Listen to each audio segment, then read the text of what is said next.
This episode has been brought to you from the DGMS Studios, home of Don't Get Me Started, Lethal and Mully Live, and Surftown. Found at Spotify, Amazon, Apple Music, and wherever you listen to your podcast.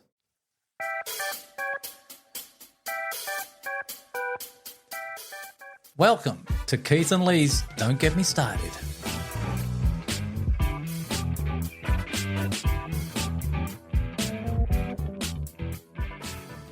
Hi, I'm Lee. And I'm Keith. Keith, it's been one of those weeks where it's been very tiresome and very relentless, and I'm behind the eight ball, and we were just speaking for the last 6-7 minutes and I hadn't pressed the record button. So we actually produced some profound wisdom for once. And it's gone forever, mate. We won't get it back. Wonderful insights after how many episodes have we produced? 92? 94? And finally, we had something really intelligent to say, and you hadn't pressed the record button. So now we have to go back to our normal gibberish, etc. Oh, I tell you, it was pretty good, though. I was amazed at what was coming out of our mouths, don't you? Well, what I was amazed is that a certain member of our extended family, should I say, oh, well, you blokes get there talking, and the only people who listen to you are prostitutes, villains, shifty characters and identity thieves. And it's know. Where did that one come from? I get that every time. Do you? So all you beautiful prostitutes and lovely villains and outstanding identity thieves and you shifty characters who are just misunderstood, thanks for listening. You boosted our numbers. We love you all. Yeah. Please don't stop. So keep sending in your messages. We just love them. And if I ever decide to walk on the shifty side of life myself, some of you people just aforementioned can send me some tips on how to get about it.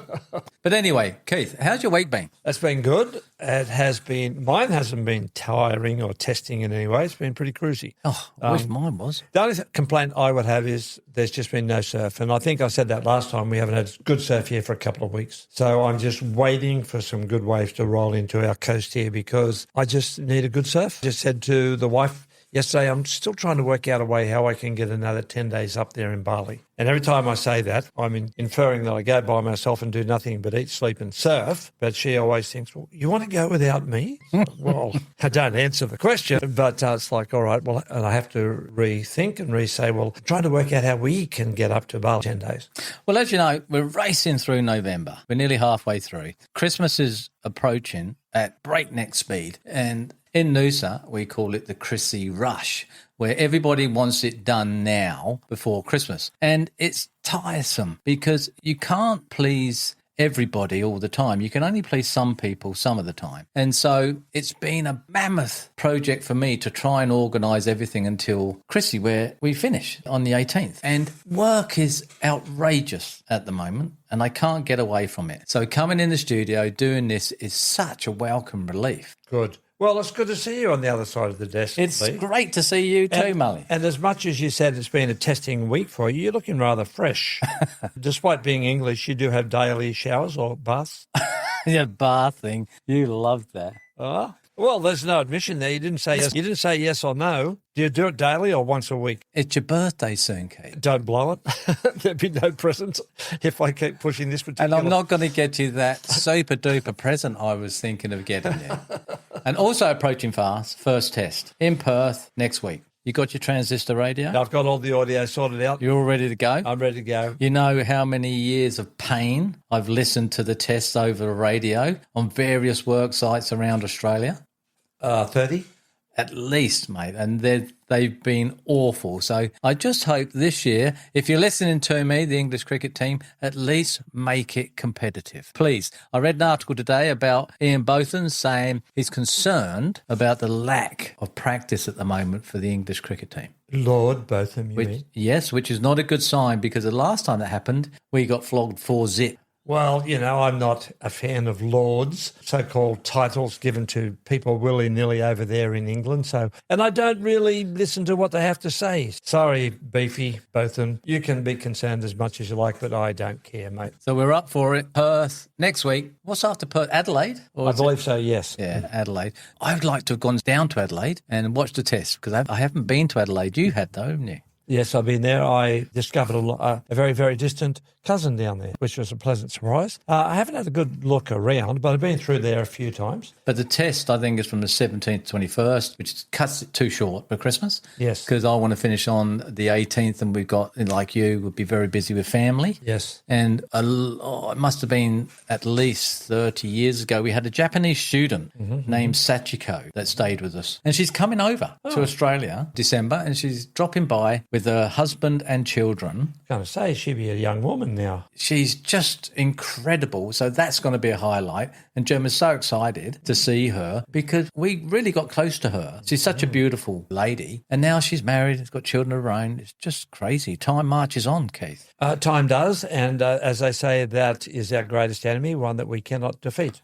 Time and tide wait for no man. Indeed. But listen, Lee, we could prattle on about nothing for... Prattle? Yeah, for, the entire length of this episode. Diddle on. If we did, our numbers would go through the roof.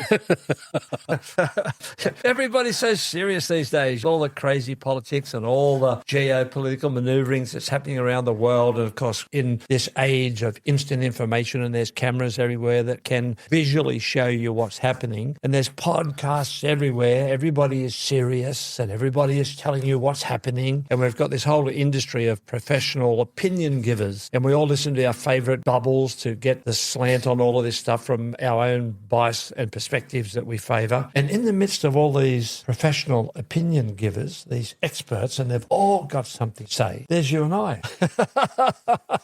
Don't have much to say at all. But we do have a solid fan base. Well, we had from Apple a little email saying that we ranked 24th. And I forgot to tell you that, and you just reminded me. We're 24th in our genre, social and something else. We're 24th. That's not bad. Not bad. Out of the countless thousands that would be on there. Probably thousands, yeah. Oh, isn't that great? Yeah. So all those prostitutes, villains and identity There's a few of them out thieves there. and shitty characters and stalkers who are listening to us, they're boosting our numbers up. Well, when I'm listening to the news in the future and I hear about some villain that's been caught in the act, I'm never going to look upon them the same light. Again, ever. I'm going to say, look, he's one of our supporters. Judge, go easy on him. Send him up to us. We'll chat. We'll sort him out. We'll sort him out. But yeah, 24th, I was very surprised. Oh, no, here we go. I found it. Have we gone up higher? So our rank through support and empathy. Empathy. We're 24th. People have empathy with us. What the... Keyword, support and empathy. I'm not going to say what I was going to say. Oh, that's outstanding, Lee. Congratulations. 24th. Yeah, well done, Mully. So we must be crying out for support and empathy somewhere. Or the fact that we're sharp, because after we have our little tit for tat, whatever we do now with all this little trivial chatting that we have, we do get onto serious subjects. A topic. Yeah. And so, I feel that's coming right now. yeah, so I guess all these people from various backgrounds who are listening to us must like our little talks about these serious topics. And today's is quite interesting. I really like this one. What makes a gentleman?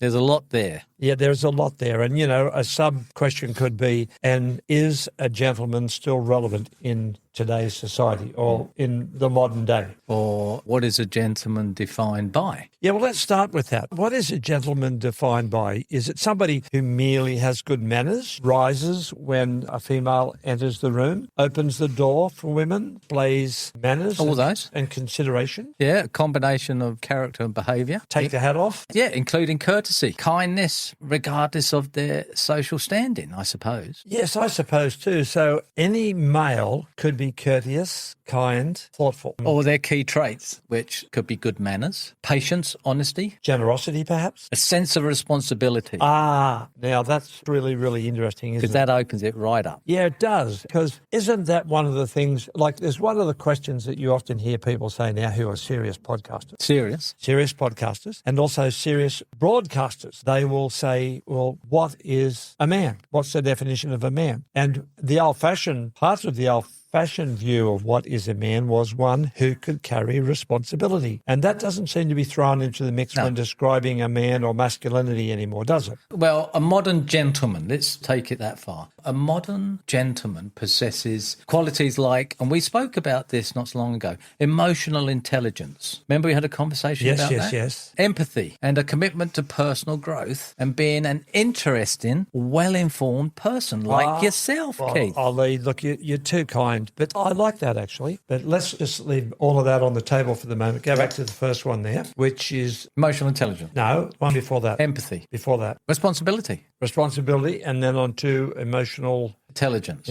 A sense of responsibility. And also, it could also possess qualities like emotional intelligence and empathy. Empathy. Well, yeah, the thought, it's gone. It's gone. And the one after that is? Their personal growth. No, there's one and before being that. an interesting, well-informed Yes. person. That is a characteristic of being a gentleman that is also gone by the way. Being an interesting, well-informed person. So imagine you have somebody who's got good manners, is considerate, is able to show empathy, responsibility. That's a big one. And is an interesting person who can carry a conversation. And in doing so, doesn't swamp other people with what they have to say, but are able to share their knowledge in a two-way exchange. I've got down here core behaviours and traits. Respectful and polite. Treats all people with dignity, using manners like please and thank you, and showing consideration for others' feelings. So what you was just saying there. So that's a core behaviour. What I would take out of all of that is a gentleman is somebody who has a lot of those good characteristics and is very confident within himself and is able to share in a way that defers to the other with respect, as if giving to the other that they have the highest stature or position. So a gentleman is somebody who's big on the inside, has a big heart, has a big experience in life, and is able to generously share that in a way that uplifts the other person that they're talking to. And so it's more than manners, it's the quality of the man himself. Yeah, and consideration for others. Kind and caring. Goes out of his way to be helpful, offering simple acts of kindness and being compassionate to those in need. Do you think that's a core trait of a gentleman? I would say so, because the whole thing that I'm encapsulating here is that they are big people on the inside. And so they share out of the bigness of their heart, their mind, their life's experience. And in sharing, the other person feels rich and uplifted. So they're all of those qualities that you mentioned. And they will come through. I remember years ago, I met a guy out in the surf, just through a strange coincidence. We both came out of the surf at the same time, a stranger, and we walked back to the car after we've had our surf. We're talking, and I asked him a few questions, what his name was. I forget, this is going back, about 20 years or so. A few other questions about his life, and that triggered him, and it all came out. He started talking about himself for about 20 minutes, and we got back to the car park, and we wrapped up the conversation, and he walked over to his car, which was about 50 metres, 50 yards away, whatever. And he was talking to a guy that I knew, and this guy that I did know walked over to me and he said, oh, geez, say this stranger's name was Paul. He said, you and Paul must have a good time. And I said, why is that? And Paul just said to me, you're one of the most interesting people that he's ever met. He didn't even ask me my name. He must have had a shout of life then. You know, you know what triggered him to say that? No. I listened to him. There you go. And he knew that I was listening. And he knew that I was taking in the detail of what he had to say. And because I was a receptive sponge to him, he thought I was on the same wavelength as him, because he obviously valued his own opinion. And all of a sudden I was elevated up to being an interesting person. Well, let's move on from that. Jeez. So we got one here, patient and composed, remains calm in situations, listens well, and doesn't resort to outbursts or crude comments. That's a gentleman. Absolutely indeed, because they would not say crude comments because they do not want to offend the other person. And chivalrous, exhibits chivalry through actions such as holding a door, offering a compliment, or helping somebody with their coat. Or throwing the coat down over the puddle. For the puddle of mud. Have you ever done it? Not for the past, 300 years.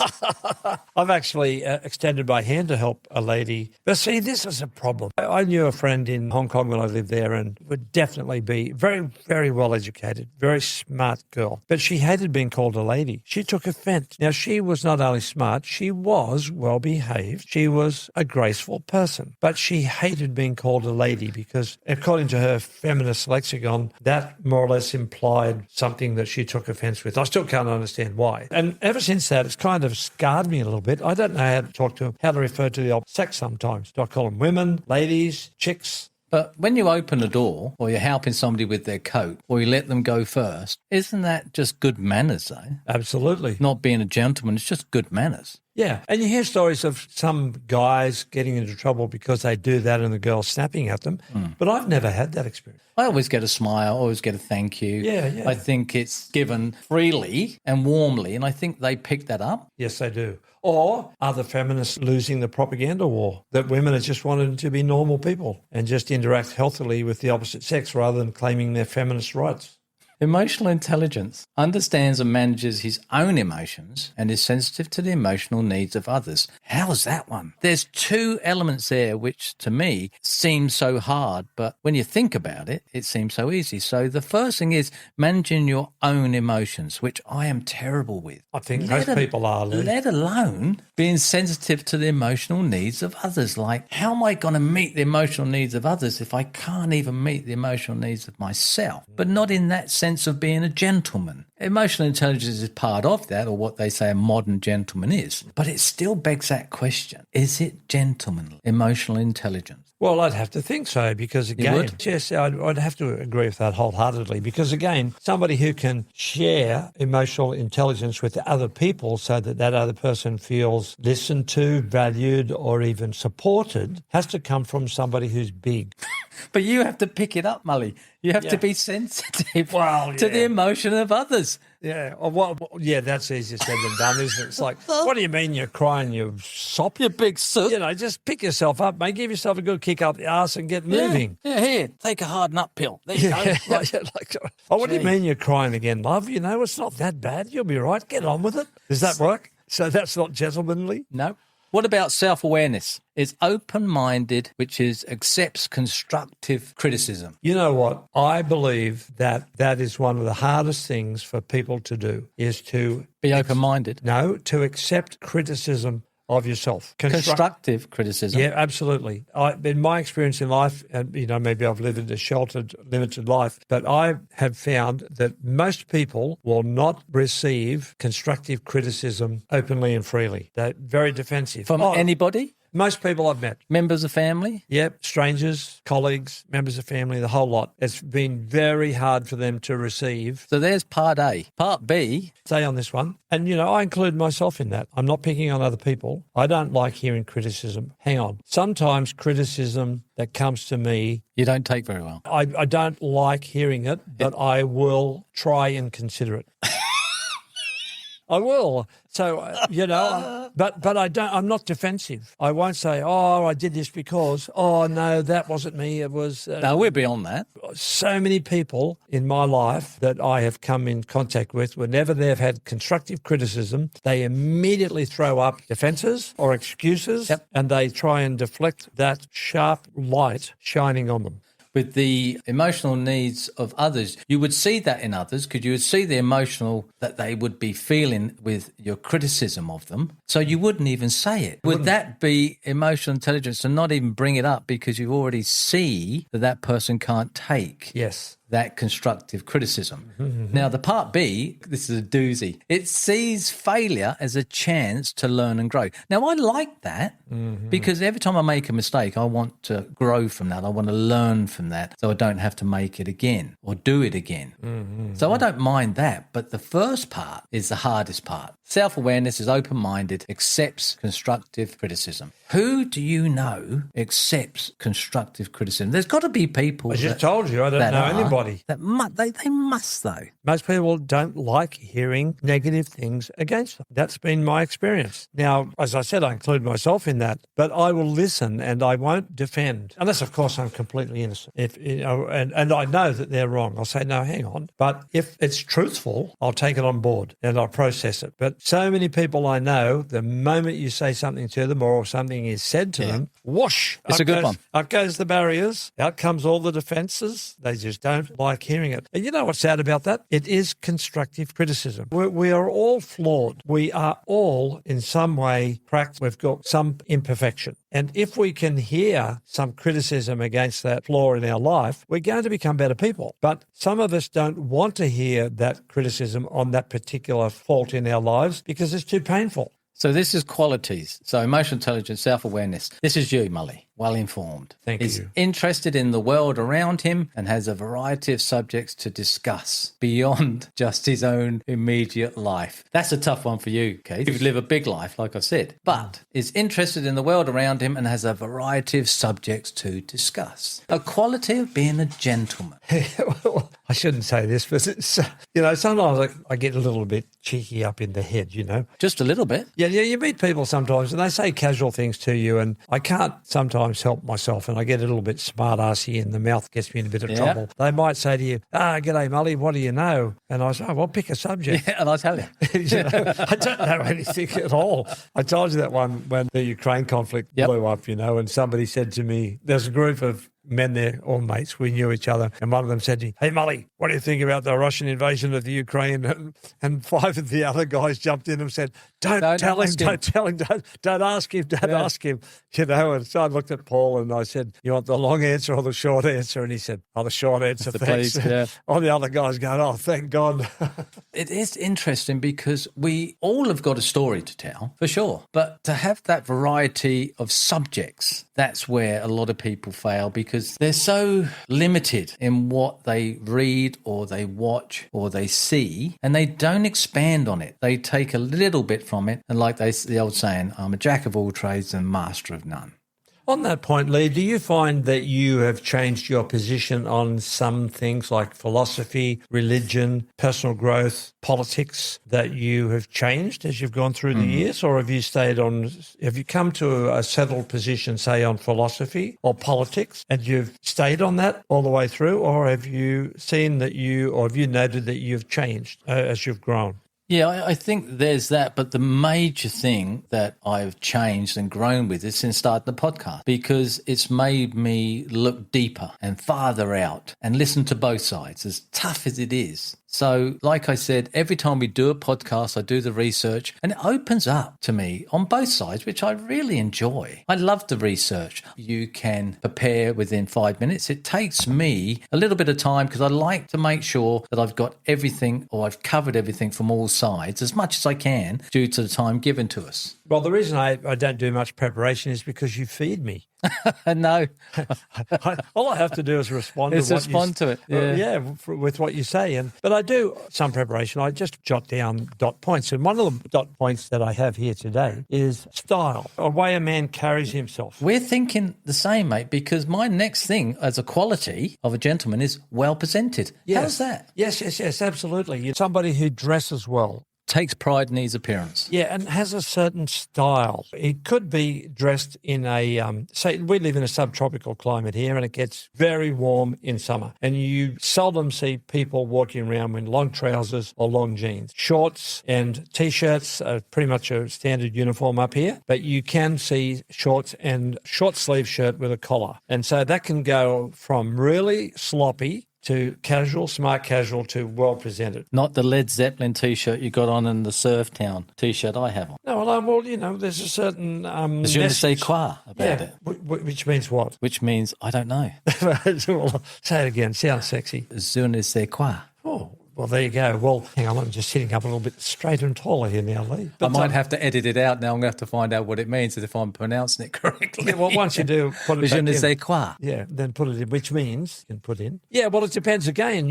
Like you can just wash your clothes. You can choose a colour coordination. I remember one time I was going through the Greek islands. There was a group of tourists there, and one lady had paisley shirt on, striped shorts with frills. She had the worst array of jewellery all over her, and she had shoes on that alone had about 5 different styles, and nothing blended. And it's like, oh my God, lady, I don't know who dressed you for the day, but that's a total fail right there. So you can give a little bit of thought to the colour coordination, to the trousers, to the shorts match the shirt, the shoes, comb your hair. But it's like pluck the eyebrows. Which can include dressing well and maintaining good grooming, Keith. Good grooming. Good grooming. Well, that's what I'm talking about, and I like it. And one of the things I like about your old country, Lee, is that your climate allows you to dress up. A man can put on a sharp jacket. Did you see what came out this week? And I mentioned it to you the other day. After the thieves broke into the Louvre and stole those jewelries, before they found the thieves, there was a photo. 15-year-old boy, yeah. Yeah, and he walked past the cops. Looks great. And he's got a suit on and a vest underneath, and he's got a little fedora hat and on the side, and he's obviously It's a trilby. yeah, and he's given himself a little bit of style in front of the mirror, and he's walked out. He's captured in the background picture is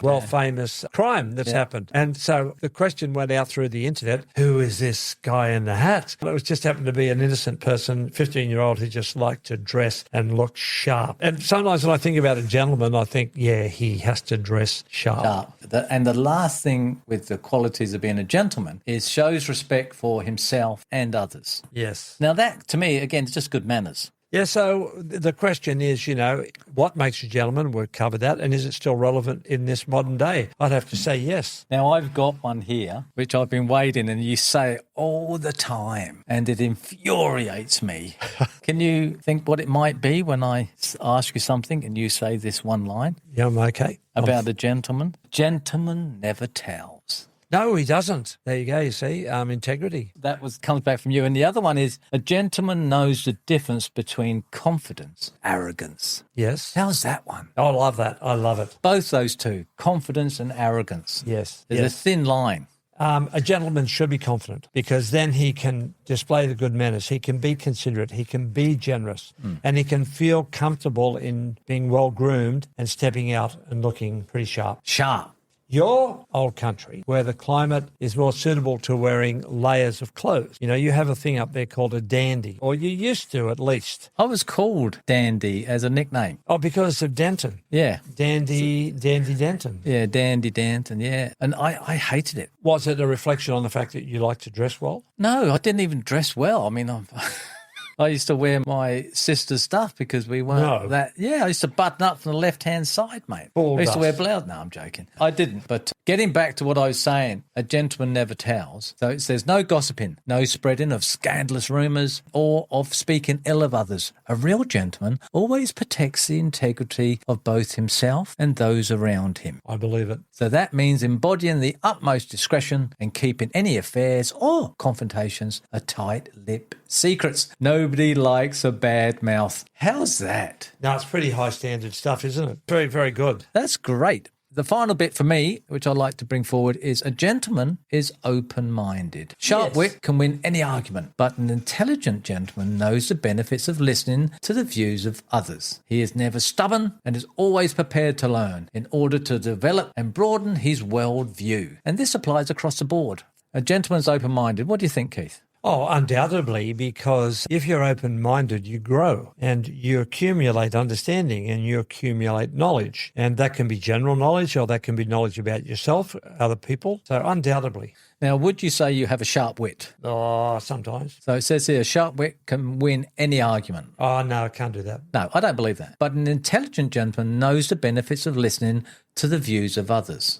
I think that's an important thing to do. Oh, absolutely. But just generally, not just being a gentleman, but just, again, for good manners. Yeah, and the other good thing about that is that you never know what the other person is going to roll out when you're talking to them. And it can be a total surprise. And I know there's been a number of times when that's happened. I've been talking to somebody and it opens up something that's an opportunity or it's telling me something I don't know. It's like, oh, I didn't know that was happening next Thursday night. I'm going to go along to that. Oh, really? You receive. So if you don't listen, you can't receive. You might feel great. If you're not listening and you're just dumping out your perspective, you'll feel gratified, or the person who's listening is an interesting person. No, he's not. He could be just a dummy who's got nothing else to say and all he can do is listen. So he is never stubborn and is always prepared to learn, which I think we should be anyway in both those counts. Yes. And in order to develop and broaden his worldview.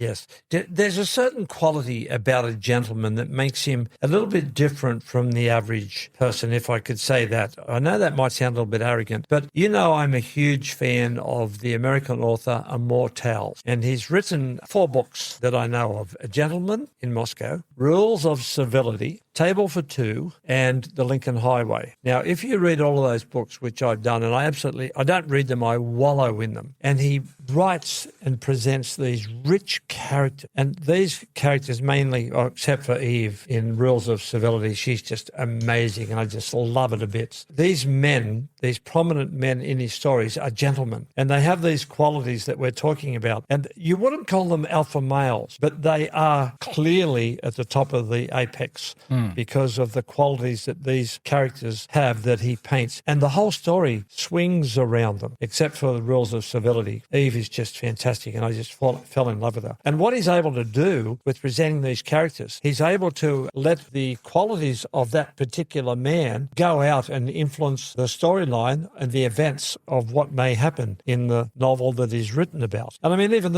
and if you have a look at him, I've seen him interviewed, and he's dressed.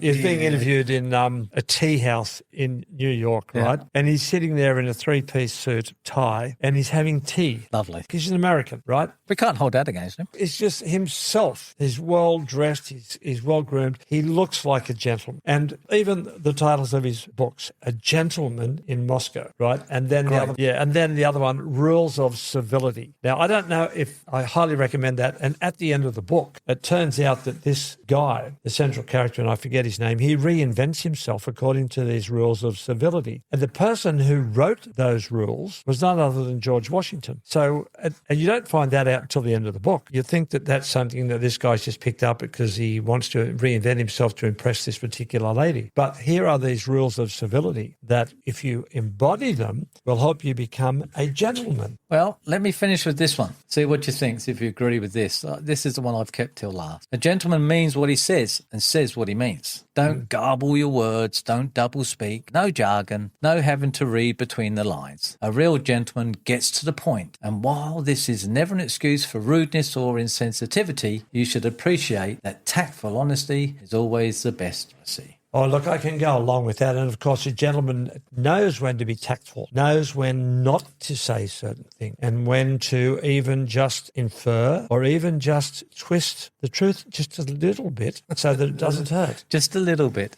Yeah, so it doesn't hurt. Well, look, that might be the last thing for you, but I want to throw this in. Go on. I think we can go a little bit longer today because I've been contacted by somebody who's not a prostitute, a villain, or a stalker, and said, hey, your podcasts are too short. I want you to keep going. So we're going to keep going for a few extra minutes today, Sam, just for you, mate. So we just thanks for the correspondence. So this is for you. And the topic that he mentioned to me was, he said, why don't you talk about masculinity? And he also wanted to know if we would examine the question, is it still relevant in today's modern society? And I've been thinking about that, and we could tackle that as a topic in itself. But I think that ties in with being a gentleman. Now, I would like to ask you this, Lee. Do you think, we've talked about other qualities about being a gentleman, do you think that masculinity would be a quality of a gentleman? I think so. I think it's important, full stop. I think we did a series called The Men's Quarter on masculinity, which was fascinating, and where a lot of people look at it as, well, they put that beautiful word in front of it, which you didn't like, toxic. It's not a beautiful word in this context.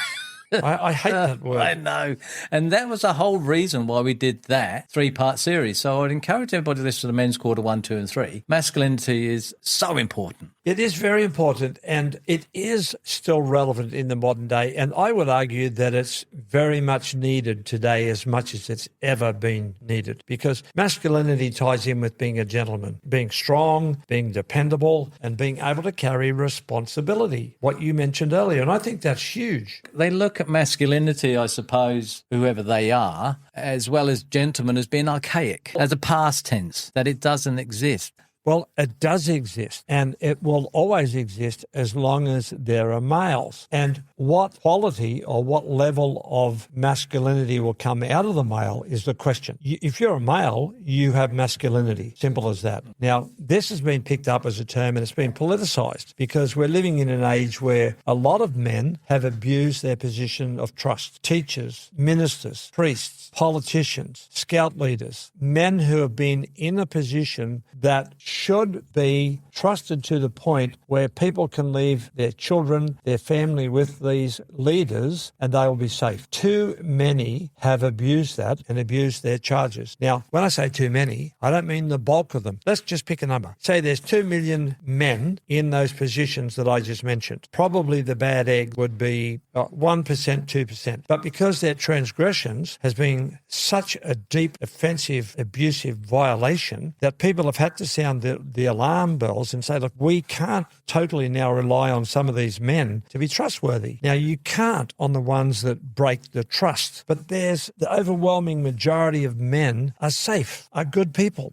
Yeah, but where's that come in with masculinity? Because masculinity is the man who is doing what he has to do as a father, as a husband, as a partner, as a confidant, for friendship. But we all have failings as being a man, the same as a woman has failings being a woman. It's like men, yeah, they can be abusive. So can women. Yeah, absolutely. And what I'm trying to say is even though that there has been abuses, that is not an excuse to attack masculinity. It's not an excuse to say that masculinity is bad or is toxic. But what I said is that we've covered this in the men's quarter, and I would encourage everybody to listen to those because it's an in-depth podcast in what it is to be masculine. I would argue that, or I would put forward that to be a gentleman, you have to have a very strong sense of masculinity about yourself. You know, it comes from the essence that you effuse out of yourself by simply being. You know, you can meet some people and without them saying anything, you can feel their presence.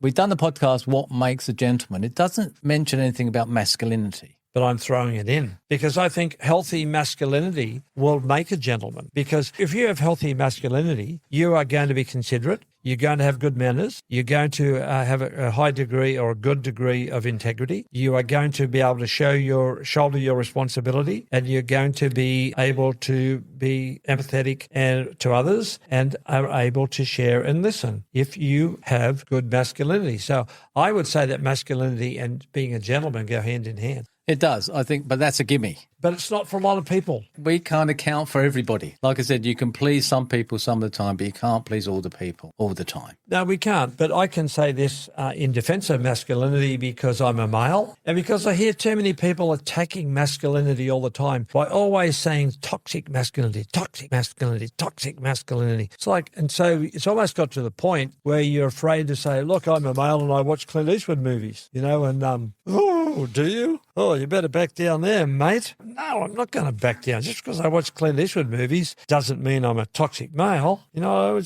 I like good, strong leaders who come into town and shoot up the baddies. Who doesn't? You're stunned there, Lee. You didn't expect that, did you? Well, no, I don't mind the things coming in, but when you mentioned the masculinity bit, because we went in depth with that before, so I'm sort of going, yeah, it is part of being a gentleman, but like it's a gimme. It's a quality or not. So, yeah, I agree with you. I think we should, being a gentleman, you would be masculine, but again, it's a gimme. By definition, yeah, yes. Definition. And the other thing is, too, that even though there's been sort of an unspoken attack on masculinity and a gentleman, I believe most people would like good, strong males. You know, I believe a lot of people benefit. Who doesn't want to trust a good father, a good husband, a good confidant in business? Who doesn't want to work with somebody who can show the lead, forge ahead over difficulties and hardships and say, come on, crew, this is the way that we can go? And who doesn't want to be with somebody who'll pick up the heavy load? Who doesn't want to be somebody who can carry the responsibility? Now, I can hear a million people saying, oh, well, women can do that. Yeah, sure they can. But why can't men still be known for doing that and be called good, strong males? And we don't have to necessarily label them as alpha males that we need to be afraid of. They're just good, strong males who just happen to be people, or good, strong people who just happen to be males. Well, Keith, I think we have definitely come to the end now. It's been longer than normal. So, as I always say, Keith, and I'm pretty scared about saying this, I'll leave you the last word. Are you afraid that I'm getting a bit worked up over here and I might continue? No. Well, why are you afraid to say I'm giving you the last word? Because I'm waiting for you to go, well, actually, being a gentleman, I'll give you the last word. Well, I gave you the last word last week, Lee. Well, the last word is that irrespective of your station in life, and I played it down a little bit at the beginning, or played it up rather a little bit at the beginning of all those shady characters who may be listening to us, and God bless you if you are, people who might be shifty characters and have found themselves in jail. And by the fact that we've shown them some grace and consideration, we might have lifted up their hopes. So I do apologise to all you people who are on the wrong side of the track, and I hope you haven't been offended, because as I often say, for all our listeners, we love you all, and thanks for tuning in and listening. Oh, seriously, why shouldn't we love the unlovely? Well, now, I'm not saying any different. Didn't even Jesus love Mary, who was a prostitute or had a bad character? Irrespective of your station in life, thanks for listening. And so until next time, don't forget to love where you live. Lee loves that one. Be kind to each other. Yes. And what other platitude can we throw in here, Lee? Oh, please subscribe, like, share. Dean Martin used to say, keep sending in those postcards. So keep sending in your emails. Until next time, goodbye. Thanks for listening to this episode of Don't Get Me Started with Keith and Lee. Don't forget to rate and review this podcast. To see more of Don't Get Me Started, jump onto our socials, follow us on Instagram at Lethal and Mully, Facebook and LinkedIn. If you would like to be a part of the show, email us on don'tgetmestarted2024@gmail.com. Until next time.